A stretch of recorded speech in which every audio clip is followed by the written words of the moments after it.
Our next speaker would be Mr. Francis, Elder Francis. Yes, over to you.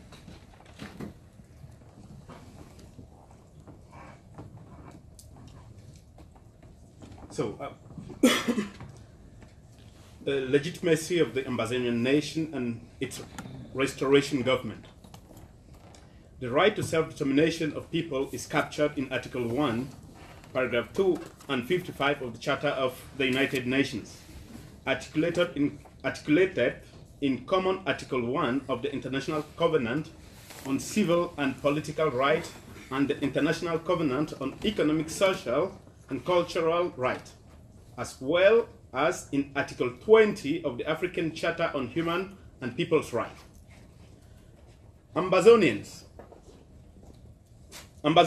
claim this right, as was endorsed on 21 April 1961 by the General Assembly of the United Nations in its resolution number 1608. The United Nations General Assembly endorsed this decision based on the well-founded fact that as a UN trust territory, Ambazonia was qualified, subject of international law, and had international personality, a separate political, constitutional, and territorial existence.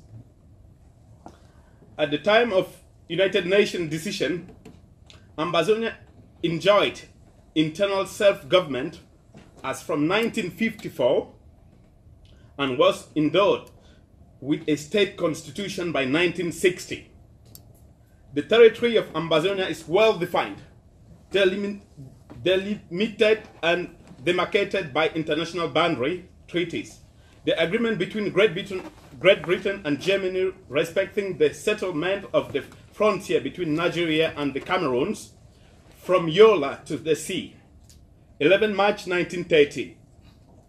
The Franco-British Declaration respecting the frontier between British Cameroons and French Cameroon, 10 July 1990, as well as the declaration made by the governor of the colony and protectorate of Nigeria and the governor of the French Cameroon determining the frontier between British Cameroons and French Cameroon on the 9th of January 1931.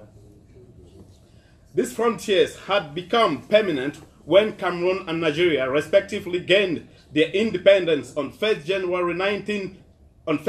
January and 1st October 1960.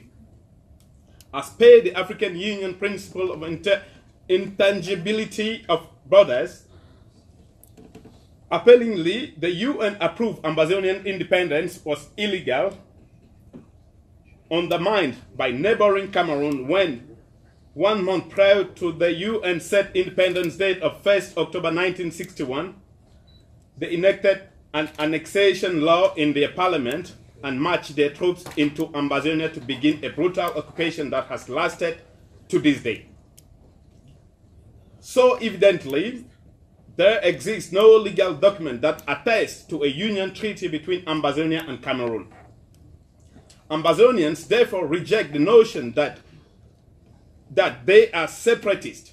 Ambazonia has never been a part of Cameroon and cannot possibly secede from a country of which they have never been a part. Ambazonians are restorationists, seeking to restore the independence and sovereignty of their nation and to protect her against her aggressive neighbor to the east. It was in the light that Ambazonians declared the restoration of independence of on the 1st of October 2017, and soon after elected a government led by His Excellency Sesiko Julius Ayub Tabe. By occupying Ambazonia, Cameroon continues to violate all international treaties mentioned above. This foreign occupation of Ambazonia is driven only by economic interests, as Ambazonia is the source 60% of Cameroon's GDP and constitute the major source of the atrocious colonial tax which Cameroon pays to France every year.